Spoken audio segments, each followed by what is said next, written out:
The sound of plates clattering and coffee pouring filled the air as the lunch crowd rushed into Millbrook's only roadside diner. Sunlight streamed through wide glass windows, casting long streaks across the red leather booths.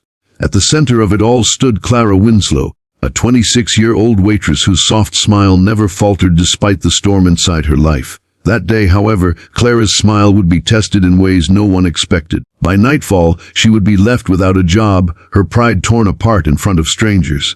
And by the very next day, the same strangers who had seen her fall would return, bringing with them something that would change her life forever. Before I take you deeper into Clara's journey of heartbreak, resilience, and redemption, I want to pause and ask you something important. If you believe in kindness, in giving people second chances, and in stories that remind us that goodness still exists in the world, then please like this video, comment your thoughts, share it with a friend, and subscribe to Kindness Journal. Together, we can keep these stories alive and spread light where the world sometimes feels too dark. Clara had been working at Millbrook Diner since she was 18. Life hadn't been kind to her. Her father had left when she was 12. Her mother worked long shifts at a textile factory until her health collapsed, and Clara had spent her early adult years trying to hold everything together. She was quiet but strong, gentle yet resilient. Her job at the diner wasn't glamorous, but it was her stability. Every shift helped her pay for her mother's medicine, her younger brother's school shoes, and kept the electricity running in their small rented house. That Tuesday morning began like any other. The bell above the diner door jingled constantly as truck drivers, traveling families, and locals filled the booths. Clara moved quickly between tables, balancing trays of burgers and milkshakes, her ponytail swaying with every step. But just past noon, the mood shifted. A group of 5 men on roaring motorcycles pulled up, parking right outside. Heads turned as they entered, their boots heavy on the linoleum floor, leather jackets glinting with patches. They looked rough, their tattoos spilling down their arms, their voices booming as they claimed an entire booth in the corner. The other customers stiffened. Some whispered, others shook their heads disapprovingly. Clara, however, simply walked over with her notepad, heart racing but smile steady. "What can I get for you, gentlemen?" she asked softly. One of the bikers, a tall man with weathered skin and piercing blue eyes, met her gaze with an unexpected gentleness. "Just coffee for now, miss, and maybe some of that apple pie if you got any left." She served them without judgment, refilling their mugs, laughing quietly when one of them made a harmless joke about diner pancakes being the real fuel for the road. Slowly, the tension in the room seemed to ease, except for one person, Mr. Donald Vickers, the diner's owner. He was a man who cared about appearances more than people, and his narrow eyes watched Clara with growing disdain.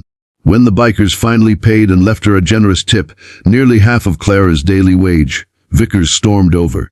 His voice carried across the entire diner as he accused her of encouraging the wrong crowd and ruining the reputation of his establishment. Clara's cheeks burned with humiliation as customers stared. She tried to explain that she had simply been doing her job, that treating people with respect wasn't a crime. But he wouldn't listen. With one final, cold dismissal, he fired her on the spot, ordering her to hand over her apron and leave. Tears blurred her vision as she stumbled out into the blinding daylight. The laughter of the bikers, still faintly echoing from down the road, contrasted cruelly with the silence of her collapse. Clara sat on the curb outside, clutching her apron in her lap, her heart aching with fear of how she would explain this to her family. That night was long and heavy. Her mother tried to comfort her, though the worry in her tired eyes spoke louder than words. Her younger brother, Mason, only 14, hugged her tightly, whispering that she was the strongest sister in the world. But inside, Clara felt like she had failed everyone who depended on her. The next morning, she returned to the diner, not to beg for her job back, but to pick up the last of her paycheck. Her steps were slow, her head low. But as she approached, she noticed something strange. The same motorcycles from the day before were lined up outside, glinting in the sunlight like sentinels. Her stomach knotted with dread. Were they back to cause trouble? When she walked inside, her breath caught. The diner was packed. Yet not a single customer was ordering. Every eye was fixed on the booth where the bikers sat, and there, standing beside them, was Mr. Vickers, his face pale and tense. The tall biker with blue eyes rose to his feet when he saw Clara enter. "Morning, miss," he said warmly, his voice carrying a calm authority. "We were waiting for you." The Clara blinked, unsure. The man turned to the crowded diner and raised his voice. "This young lady showed us respect yesterday when nobody else would. She served us with dignity like we mattered. And how was she thanked? By being thrown out of her job. That ain't right." His words echoed through the diner, each one a hammer striking the wall of silence.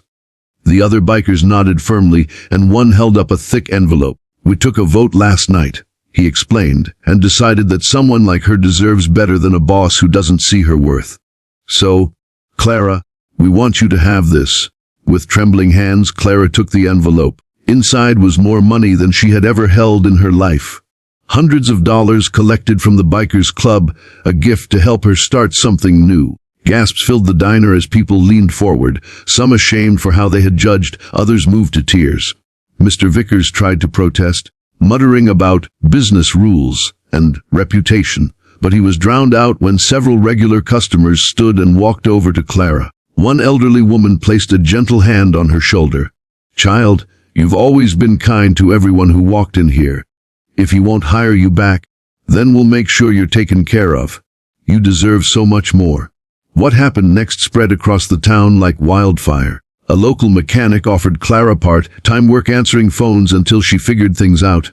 A nearby cafe owner, who had been short on staff for months, immediately offered her a job. Even the bikers promised to stop by and support her wherever she went.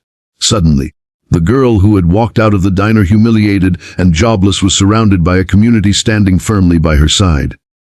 As days turned into weeks, Clara's life shifted. She took the job at the cafe, where the owner treated her with respect and gratitude. The bikers became regulars there, always leaving tips larger than the bill. Slowly, Clara's confidence returned, and with the money she had been given, she was able to buy a sewing machine for her mother, who began making custom quilts again, bringing in extra income. Mason no longer worried about new shoes. He had them, along with hope that his sister's kindness would always find a way forward. But what moved Clara most was not the money, nor the new job. It was the way people's hearts changed. Customers who once frowned at the sight of the bikers now greeted them warmly. People whispered less and listened more. One act of kindness, multiplied by courage, had shifted an entire town's perspective. And as Clara stood one late afternoon outside the cafe, watching the bikers ride off into the glowing sunset, she realized something profound. Sometimes life tears us down in front of others so that we can be lifted up by the very same people we never expected to stand with us. Sometimes the worst moment becomes the turning point that reveals the hidden kindness of the world. If this story touched your heart, I want to gently ask you, please like this video, share it so others can feel the same hope, and subscribe to Kindness Journal. Your engagement helps us keep telling stories that remind us all of the goodness that still exists. And before we close, here's a special request. Comment below and tell us, what's the kindest act a stranger has ever done for you? Your story might just inspire someone else today. Clara's journey began with humiliation, but it ended with dignity, compassion, and a new beginning. And for everyone who watched her story unfold in that small-town diner, one truth remained unforgettable: kindness never goes unnoticed, and sometimes it comes roaring back into our lives on the wheels of unexpected angels.